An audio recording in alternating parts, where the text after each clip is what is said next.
When you're designing a logo for a client, you really need to do research and find out what they're all about, what their values are.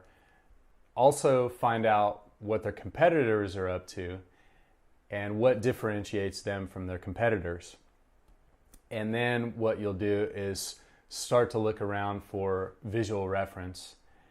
So I'll just go ahead and show you a couple of my designs and maybe some of the inspiration where they came from.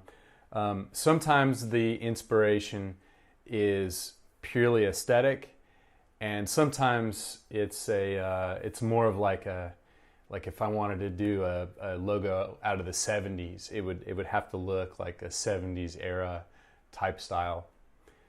So here's a logo I did for the Vector Lab, my website. This thing was hand drawn, and I smeared the ink, and this is kind of during the process. But I'll show you where I got the type style.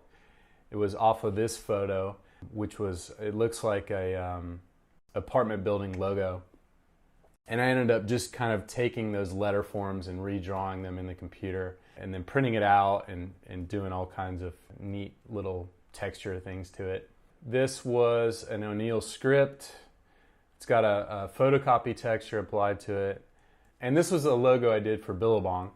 And it may look familiar because it is inspired by the Apocalypse Now logo. And let's talk a little bit about copying. So I think when you're a new graphic designer, it's actually very important to emulate styles that you like. And the reason I say that is you need to get to a level where if you have a style in mind, you need to be able to translate that to actually making it. And the best way to learn that is to actually just copy. So take the Coca-Cola letter forms and see if you can write your name in those letter forms.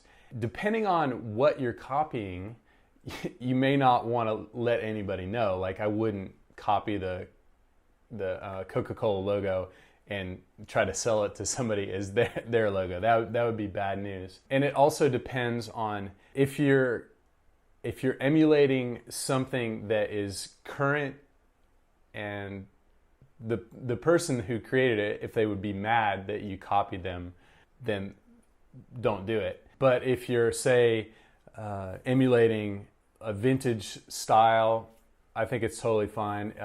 Say something like Herb Lubalin, who's a great graphic designer and type designer. He's passed on since the 80s, and copying him is almost like a tribute, where copying, say, somebody that's out there right now trying to make a living that's bad news. So there's kind of a fine line, and just use your common sense. And again, my gauge for the whole copy thing is, if the person who you're copying saw what you did, would they be mad? If so, then don't copy them. If not, then I think it's fine. This is a type style I did for Billabong. The inspiration is the end title cards for movies out of the 1930s. So again, it's something I copied. It's a movie from the 30s.